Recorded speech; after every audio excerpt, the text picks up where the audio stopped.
Yo, what is going on, everybody? Sorry about the first little image there. Wasn't ready. Anyways, guys, welcome to the lab. This is the first ever episode. This is your boy Dylan. If you're choosing to tune in, I appreciate it on this Sunday morning. We're going to be doing Sunday morning at 9 a.m. every week, as well as probably um, some other things throughout the week, just live streams, maybe go live on some video games, maybe live on fantasy football picks. I mean, it just haven't really decided everything that we're going to be doing here, but do have lots in store. But every Sunday morning, we are going to do more of an official show like this. So I appreciate everybody tuning in, that is checking us out. If you're just checking out the audio version too, I appreciate that. You can, right now, we're up on Spotify. That's the only one so far, but we are going to be coming to Apple Podcasts here very soon as well. But yeah, it's been a long time coming, guys. Thank y'all for joining us. I've been wanting to do this for a while. I'm sure a lot of y'all probably been hearing me talk about it, but it is a little bit of a process. Getting all the equipment, I want to make sure that I do put out something of quality versus just throwing something out. But I appreciate everybody tuning in, and let's get digging in. I said this podcast was a long time coming, and talking about another thing that's a long time coming, and that is Aaron motherfucking Rodgers. He's back in Green Bay. I knew he'd be back all along. Everybody was freaking out this offseason, including myself, but I still knew. I knew he'd come back. I think obviously he's upset with the team, upset with the front office, and a little pissed off at the way that they tend to treat players, especially those that have been in the league for a while. So it doesn't surprise me that he's upset about it. To be honest, though, I have another theory too on why he sat out for so long, and that's just simply if you think about it, go back to last year before the season kicked off. You have COVID breakout, no training camps, no OTAs, none of that. He basically had no offseason with the team. He actually had a chance to sit there, rest, recuperate, and whenever he had that opportunity, he had one of his best seasons ever. He won an MVP, was healthy the whole season. It's been a while since that was the case. Um, so yeah, I think in addition to obviously wanting to stick it to the man with the front office there, I think Rodgers just really wanted a little bit more R&R. We'll see how he plays. I think he's going to do good. See him dropping 50-yard bombs into targets at training camp. There's nothing new there. So now it's just got to get over that hump of the conference championship game this year, hopefully. It's probably going to be the last chance that they do it. You keep seeing Rodgers and Adams referring to last dance this, last dance that. Maybe the last year. Kills me to say, but it may be happening. But speaking of the season starting, though, just switching gears a little bit, we do have a little bit of preseason football finally happening. It's been nice to see, kind of get to see some people that are going at it in their position battles. New rookies getting to play that we haven't seen yet play, just kind of seeing how they're doing. Football is being played, not great football, but it's still, football nonetheless. My favorite thing about the preseason is definitely got to be, whenever they do have those position battles going on. I know in Green Bay we've got one going with the cornerback. They say that Kevin King's got his position, but I think Eric Stokes is on his heels right now for that number 2 cornerback across from Jari Alexander. And I honestly hope they give it to him rather than later. I can't believe we paid Kevin King all the money we did. He gets burned all the time. He cannot come through when we need him. He's a liability at the corner. He does make some plays here and there, but he is absolute liability. I wish we wouldn't have paid him. He gets burned like crazy. Eric Stokes, on the other hand, the former Georgia Bulldog, now Green Bay Packer, by way of the second round. He's that dude. He's looking good. Coaches are praising him. Unfortunately, though, the Packers DB coach is saying still that King's going to be the number 2, saying something about how he's not going to let him lose his job just because he's been on the injured list. I don't think it has anything to do with injuries. I think he just gets smoked all the time. But nonetheless, another thing going on in the preseason, though, too, is these rookies that are getting to play. I haven't seen him yet, but I know Trey Lance has been looking good in practice, looking very, very good.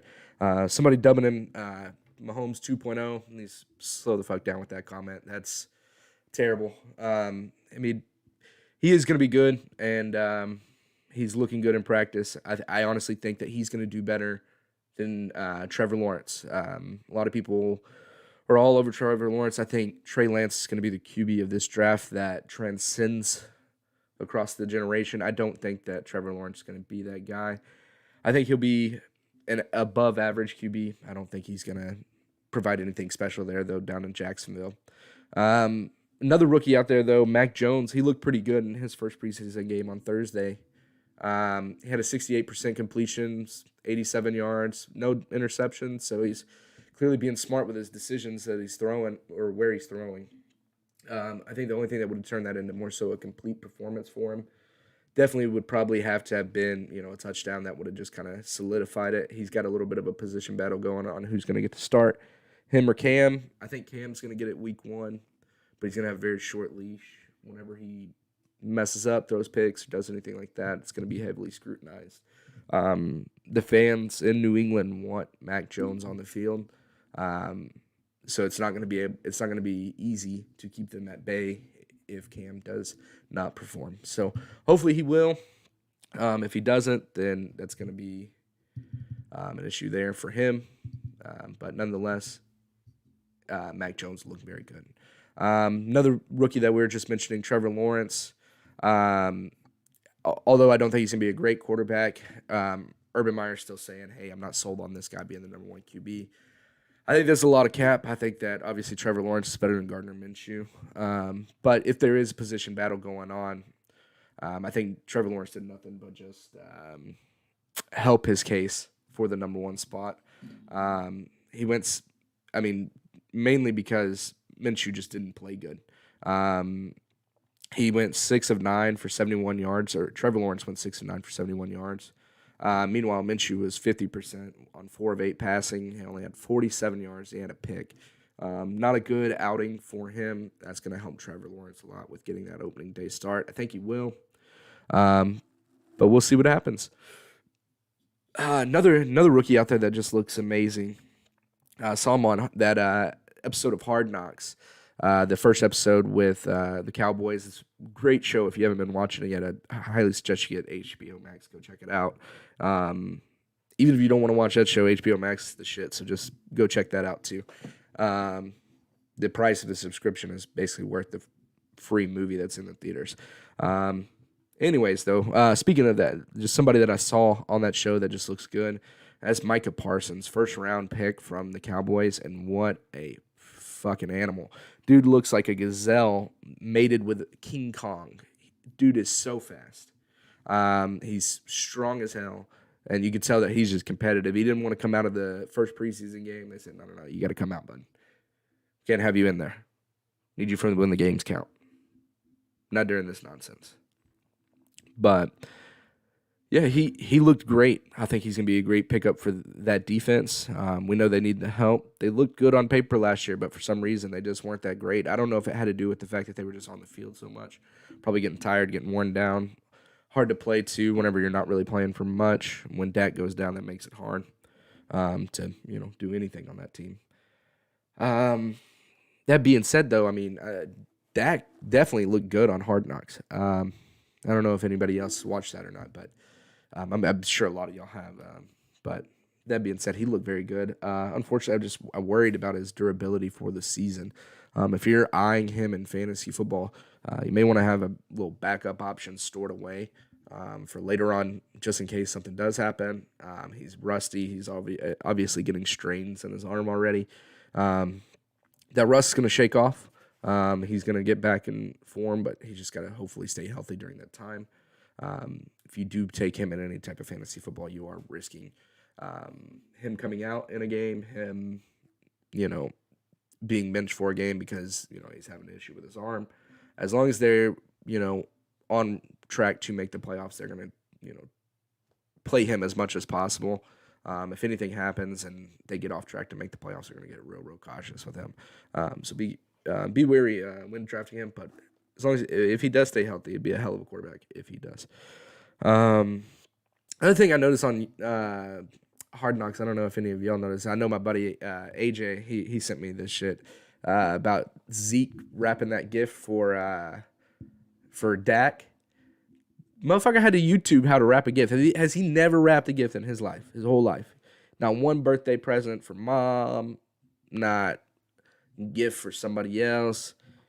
He didn't have a Valentine to give a gift to at one point. Come on, man. You don't know how to rap a gift? And the fact that there's a YouTube video out there to teach you how to rap again, that's just crazy to me too. But yeah, that shit was too funny. His gift though, rapping, even though he used that instructional video, didn't turn out too well for him. But nonetheless, he got it wrapped. It was a slick ass bag that he gave Dak. Apparently, they're gonna be matching when they travel. Best buds, I guess. And then yeah, the other thing though that I noticed in the Hard Knocks, Jerry Jones, man, he's getting old as fuck. He's getting old. And it's not helping him eating McDonald's every morning. But I can't blame him. The shit's good. That being said, though, he clearly is ready for a Super Bowl to come back to Dallas. I don't think he's going to get it. I don't think he will. I don't think the Cowboys are going to be that team. I think they're going to be a good team. I don't think they're going to win it all. Maybe in a couple years, if they keep, getting better. Dak keeps improving. He's top of the league quarterback as long as he's healthy. Zeke's got to bounce back this year. He had a rough year last year, and I don't know if they're that team. I think that defense got to get a little bit better, but we'll see. They may. Stranger things have happened, right? Like Tom Brady going and winning the Super Bowl with Tampa Bay. Didn't think that would happen. Oh, let's see, man. Switching gears here, guys. Talked a little bit about real world sports today.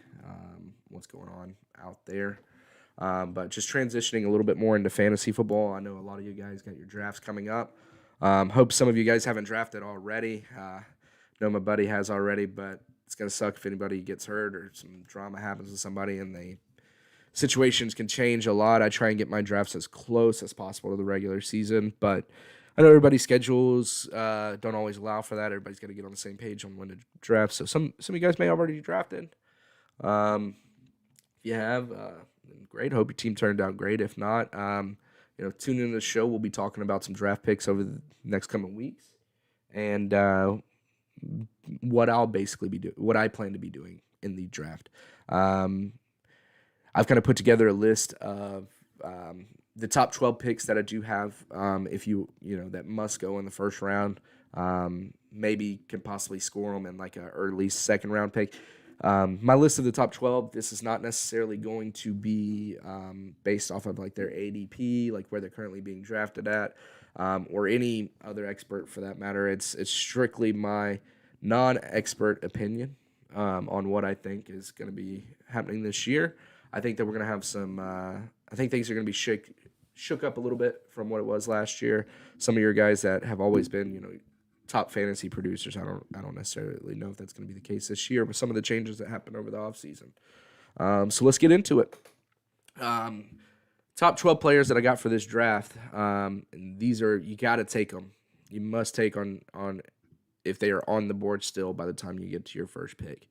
If you're in a 10-team league, some of these 12, top 12, obviously 10, 11, 12 guys may be able to score them in the first half of your second round. So that if you're in a 12-team league, obviously if these guys are on there, you've got to take it. Very, very first guy on my list.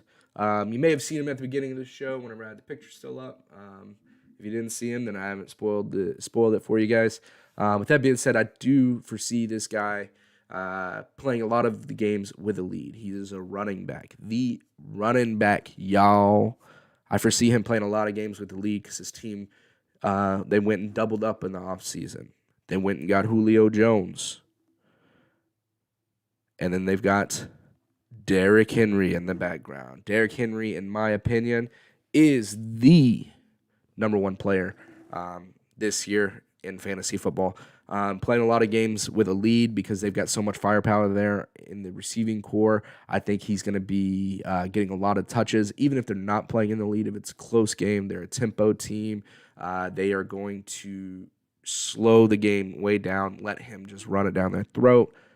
By quarter 3, 4, he's going to be, touching the ball maybe 30 times a game almost. He is going to have a massive year. If you do not take him with the first round pick, You're crazy. All right, guys. Second pick. Second pick that I got coming up here. He's got an ADP, or real quickly on Derrick Henry, he's got an ADP at 3. So if you got him in the 1, 2, or 3 slot, you may be able to score him for this year. So maybe able to get him at pick 3 as well. But if I've got pick 1, I'm taking him because I know he's not going to be there by round 2. Let's see. Number 2 on my list. Number 2. This guy's in a contract year. He's got the former MVP throwing the ball to him in a very pass-heavy offense. They added additional receivers here in the offseason to avoid being able to completely key on him. I think it's going to be a big year, and he's probably going to be on the board until pick number 6 based on his ADP. But to me, in my opinion, the number 2 player in this year's draft is going to be Davante Adams. I know I'm a little bit biased there. I'm a Green Bay fan. Obviously, I think very highly of the Packers. I think that Rodgers is a great quarterback. I think that Davante Adams is a great receiver. I think that a lot of your receivers out there that are great, they're not going to put up the same numbers because of strictly who they've got throwing the ball to them. You've got Aaron Rodgers that can put it on a platter for you, throwing you the ball, and you're one of the best receivers in the league. On top of that, like I said, the offense is pass heavy. A lot of the time, if the running backs are getting involved, it's on a lot of West Coast type plays. They added Randall Cobb this offseason. That's going to take a lot of heat away from him. He's going to be getting. He's not going to be able to be keyed on as heavily. They're still going to key on him because it's Davante Adams. But if they do that, they're going to open up other people on the team for openings. Big Bob Tonyan's going to be another guy, attracting a little bit of attention away from him as well. I think he's going to have a good year. I think the pieces are in place, and with it being a contract year, he's going to be motivated to ball out. If you've got him on the board still, you need to pick him. I've got him as number 2 in this draft. His ADP, he'll probably be on the board till pick 6. All right, guys. Moving on to number 3. This guy, if you have pick number 3, even though I've got him rated at number 3 in my opinion, he more than likely will not be on the board. He's got an ADP of 1 point something, which basically means he's going to be a number 1 or number 2 pick. And that, my friends, is Mr. Christian McCaffrey. Dude's an absolute beast. I don't think he's quite going to be putting up better fantasy numbers than, say, Derrick Henry or Davante Adams this year. I think Carolina's got a lot of things to work out. He's about the only positive side for that offense out there. If I'm any defense, I'm going to just load the box and slow him up as much as possible. Christian McCaffrey, he's a great player. He's still going to have a great year. I just don't think it's going to be on par with what he normally has. Again, this is not a slide on him. It's just a slide on the team he plays for. I still think he's a great player. He still will very much so have a great year. If you have pick 1 or 2 and you take him, you're still not going to be disappointed. In my opinion, though, I'm just not taking him unless he falls to me at the 3rd spot. At that point, I got to take him, unless Derrick Henry or Davante Adams are on the board. All right, guys. Number 4 on my list. Excuse me. What's going on there? Well, hair in my mouth. All right. Ooh, we good. Got to watch out for that disc. All right. For all y'all listening, I just knocked the hell out of my desk and made it look like there was a giant earthquake here. Nonetheless, guys, number 4 on my list. This guy is about the only thing positive going on in New Orleans right now, since Drew Brees is now no longer in the league. I expect this guy to play a huge role in the offense, and he's most likely not going to be on your board after pick 4. My ranking with him is about spot on with his ADP right now, and that is Mr. Alvin Kamara. Again, I think he's going to be the only thing positive with his offense. Sean Payton yesterday after the preseason game, flat out said that there's miscommunication between quarterbacks, receivers. Nobody's on the same page. It's an absolute shit show trying to figure out what they're going to do now that Drew Brees is no longer in the building. Then you also have the drama going on with Michael Thomas having to get surgery. They had him wait this long for some reason instead of getting that surgery sooner. Nonetheless, he's going to miss some time. Clearly, there's a rift between him and Sean Payton about that.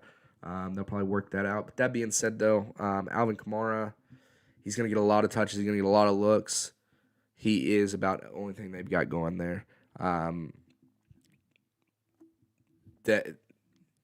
That being said, I think he's got a little bit of a bust potential as well, just due to the fact of how shitty the Saints are about to be this year. Usually, while some players can put up very good fantasy football numbers on a bad team, he may be able to do that as well. Christian McCaffrey's been doing it for years. That being said, though, I mean, if it's an absolute shit show there, that could spell bad news. I do have him ranked at number 4 just because of his upside. I don't know if I'm still taking him, though. If he's on the board, I may still look at other options. Number 5 on my list. This guy is 5th, in my opinion. He's going to be the 5th ranked player in this draft. You will never get this guy at pick number 5. You will need him to get him at pick 1 or 2. He is another Christian McCaffrey type that will go very early. That's going to be Sir Dalvin Cook. Again, he's 5th in my opinion. I just kind of a similar situation with Alvin Kamara. I don't think Minnesota quite has everything put together to where he's going to be in a position to be getting the ball a lot late in games. I think they're going to be playing behind late in games. So it's going to be he needs to have good first halves. If so, that could lead to good second halves if they get the lead. He's still going to get a lot of touches. He's still going to put up a lot of points. By all means, don't take this as he's just going to absolutely suck this year. I don't think he's worth a 1 or 2 pick, though. I believe you've got better options on the board at pick 1 or 2, and that's his ADP right now is 1 point whatever, which means you're going to get him at 1 or 2. If you want to take him. He's like I said, he's still going to put up good points. I don't think he's going to put up the best points that you can get for that high of a pick. But who knows? Maybe he'll prove me wrong. I'm also biased against the Vikings, in case you didn't know. Go Packers. Pick number 6. I wouldn't say pick number 6, but ranked number 6 in my book. That's got to be Mr. Zeke Elliott. Watching him on Hard Knocks, man, I think he looks really good. I mean, obviously, that's all clipped together. It's not live. It's very much Hollywood-esque, per se. But I still think that he looked very good. I think that he is going to have a bounce-back year. If Dak stays healthy, man, that offense is going to be crazy because they're not going to know whether to key on the pass, key on the run. It's going to open up a lot of opportunity for Zeke. I think he's going to have a good bounce-back year. And on this one, if you do want him, although I do have him ranked at 6 in my opinion, you're probably going to have to take him at pick 5 or better. He's currently going 5 or better right now. Transition number 7. This guy right here. It's crazy to see. I would have never thought in a million years, 10 years ago, that we'd be talking about a tight end in the first round of the draft of fantasy football. But, man, this guy's an absolute beast. Travis Kelce, man, number 7. You got Patrick Mahomes throwing to him. He's the future GOAT. He'll be, Tom Brady in 10 years, as long as everything continues on the current trajectory it is. That being said, comes back to what I said with Devontae Adams. You have some players that it helps to be really good, but it also helps to have a really good player throwing you the football. Travis Kelce's going to get a huge target share like he always does. Going to get a lot of red zone looks because he's such a big guy. Going to be a lot of tubs coming out for him, a lot of TDs. You can even though I've got him ranked as number 7 on my top 12 player list, this guy right here, you're probably going to be able to get with a 9th pick or better. He's got an ADP right now of 9. So as long as you got a 9th pick, you've probably got Travis Kelce on your team, which is going to be a huge plus for you. He's going to have a big year, I believe. They're trying to get back to that Super Bowl. I think they're going to be just improving and improving continuously. Moving on, number 8. This guy is going to be getting the lion's share of running back touches this year, especially now that Jamal Williams has left and went to Detroit. He's going to lose a little bit of rushing touches to A.J. Dillon, but he is going to be getting a lot of targets out of the backfield. Really great pickup if you have a PPR league for running back here. You probably have to get him at number pick 7 or sooner. But number 8 on my list is going to be Mr. Aaron Jones by way of Green Bay Packers. Number 9 on the list, we got Mr. Nick Chubb. I think this Browns offense is just getting better and better every year. They had a great year last year. I see no reason that they don't continue to get even better this year. You're going to more than likely have to get him at pick 8 or sooner. So if you're looking for Nick Chubb, hopefully you have pick number 8, or you have some people in your league that don't value him as much as you do. Sorry, I had to rehydrate there. Number 10 on the list, Tyreek Hill. This right here is just self-explanatory. He's the fastest deep threat in the game. Dude could beat Usain Bolt probably in a 100-meter dash. Dude is absolutely a beast. He gives corners troubles all year long. And like I said, he is the deep threat. Mahomes has an absolute cannon on his arm and can hit him in stride on these deep passes. Tyreek Hill has the capability to have a big game every week that he steps out on the field. You could pretty much get him at any point in your first round. He's got an ADP of 12. So if you got any pick in the first round, he should be on the board. You may even be able to score him for maybe an early second-round pick as well. Number 11 on the list, and that's going to have to be Mr. Austin Eckler by way of San Diego Chargers. This Chargers offense is only going to keep improving with Herbert behind center there. I think Eckler's going to continue to get a lot of touches that he gets. He's going to be the workhorse of that team. You can get him with 11th pick or better in the draft. If you got a 10-team league, he's going to be on the board probably your entire first round. You could probably maybe even get him in the second round very early. That being said, he's got an ADP of 11, so you are risking it if you try and get him early second round. You want to try and get him first round if you can, unless one of these other options that we've already discussed are still on the board. Number 12 for me, this is the last person on this top 12 list, obviously, because there's only 12 people on a top 12 list. Who wouldn't know? Number 12, you're going to have to be Stefan Dix with the Buffalo Bills. It's going to be his second year with Josh Allen. I think that chemistry is only going to get better and better and better.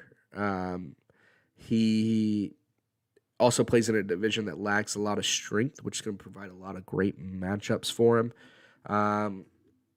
You're definitely going to, or if you're in a 12-team league, he may be the 12th pick in your first-round draft. But if you're in a 10-team league, you may be able to score him in the first, 5 picks of that second round. Definitely look forward to getting him, and he should be a good pickup. If you got that 10-team league, definitely look for him early in that second round. That'd be a great second-round pickup. If you've already got one of these other guys in front of him on your team as well, you're going to be very competitive this year in fantasy football. So, just recap, top 12.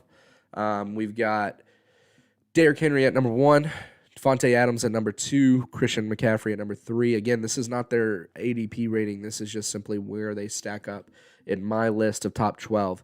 Some of these guys will go higher than what I have them ranked at. Some of them will go lower than what I have them ranked at. This is just my opinion on them. Again, not their ADP rating. Number 1, Derrick Henry. Number 2, Devontae Adams.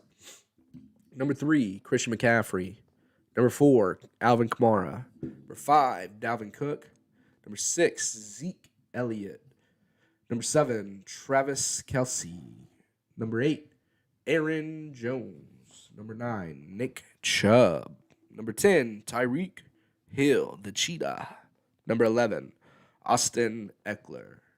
Number 12, Stefan Dix. Those are going to be the 12 top players in this year's draft. Some of you guys may be sitting there thinking, but Dylan, what are you thinking? No Saquon Barkley in that top 12? You out your fucking mind? Absolutely not. Saquon is, for me, this year's bust alert. Stay away from Saquon Barkley. Stay away. Do not draft him. Let somebody else in your league take him. You don't want him. He will not give you a championship team this year in fantasy football. He is a great running back. He is insanely shifty, quick, and fast. His legs look like damn tree trunks. That being said, he plays for the New York Giants. That team is an absolute mess right now. They are not going to have their shit together this year, which means that he is not going to perform well. It is a team sport. While individual talent helps a lot, you got to have your team playing well to open up some holes for you. You can only do so much on your own. If you notice, a lot of those top 3 guys in fantasy football all are usually on a good team. If your team's playing well, you're probably playing well. And if you throw on top of that the fact that you're one of the greatest to ever do it at your position, then you're going to be a top 3 fantasy player. Saquon is one of the best running backs in the league right now. Unfortunately, his team is going to set him up for failure. He is going to have a horrible year. Stay away from him. They have players that have retired during training camp. That's how poor the chemistry is there right now. They have players fighting at training camp. And Danny Dimes is participating, the leader of the team. Danny Dimes stared down a middle linebacker the other day. Threw it right to him. Interception. They're going to be playing from behind a lot, which means running game won't be there. Danny Dimes is not a good enough quarterback to continuously get Saquon involved in the passing game. If you take him first in the first round, don't say I didn't warn you. If somehow he manages to slide to round 3, which will never happen because there's going to be some dumbass in your league that takes him. There's going to be one of them. There's going to be somebody. Because they're going to go off of the draft board, and they're going to go, oh, he's the best person on the board right now according to these rankings. They're going to pick him. Or it's going to be somebody on auto draft, and the board's going to pick it for him as well. That's how it goes. But if somehow you've got a league where not one person in your league auto drafts because everybody managed to show up to the league, first of all, kudos to you. Never been in a league where I've been able to get every motherfucker in that league to show up to the draft. We always at least have 1 or 2 guys auto drafting, and it sucks because some of these guys that would slide to late rounds, if you have actual humans doing it, get picked early. Nonetheless, stay away from Saquon Barkley. Don't do it. Don't do it. Don't say I didn't warn you. Don't say I didn't warn you.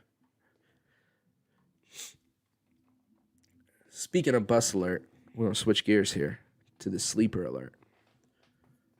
Each week I want to go over a couple different sleepers that you guys can be picking. Whenever we get into the season, I'll do some daily fantasy picks with you guys as well. We'll be talking about potential sleepers for daily fantasy as well, or like sleepers that you can pick up on waiver wires each week, things like that. Right now, though, we're going to be looking for sleepers in your fantasy football draft. Number 1 sleeper pick, on my opinion, that's going to be at the quarterback position. That's going to be Mr. Matt Stafford. I expect a lot of big things from him this year, transitioning out to LA. This dude can ball. He's been keeping the Lions from going 0-16 for the past however many years he's been there. He has done absolutely everything he can to get them the few wins that they get every year. That team is just awful.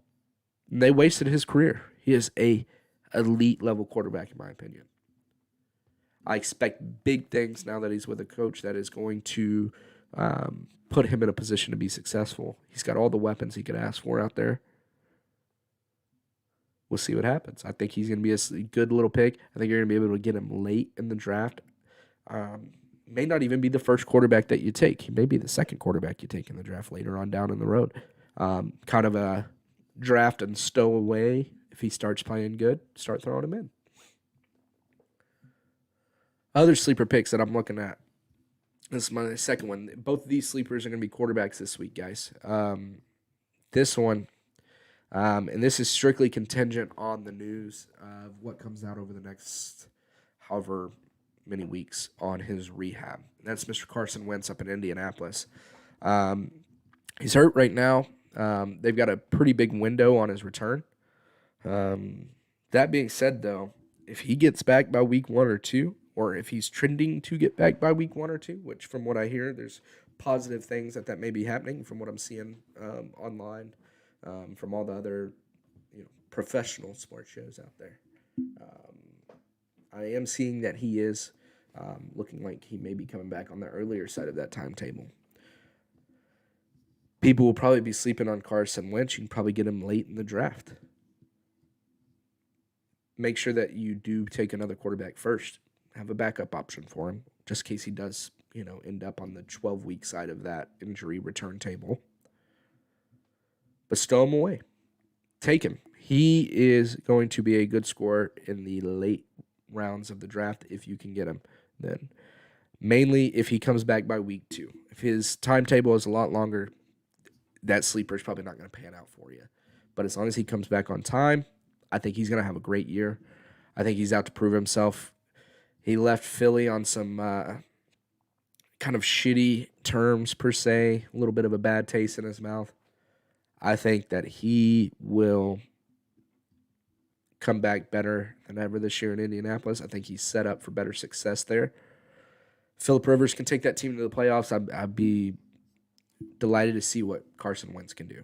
Also, I like the guy. I hope he bounces back. I hope he doesn't continue to fade into the abyss like he's been doing lately. Man, we've been going for a minute here. Those are my sleepers. Mr. Matt Stafford, Carson Wentz.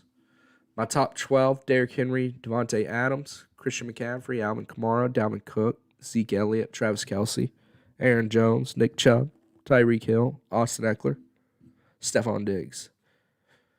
You guys go with those in your draft, and I promise you, you're going to have the same year as me.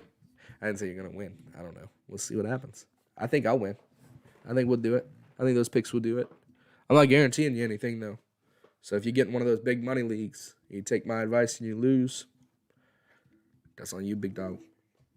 Anyways, guys, it's been fun hanging out with you guys this Sunday morning. Everybody that's tuned in, I appreciate it. I've been seeing the ticker, and I've been seeing some of y'all pop in and out throughout the episode. I appreciate y'all checking it out. If you haven't yet, make sure you go subscribe to the YouTube channel.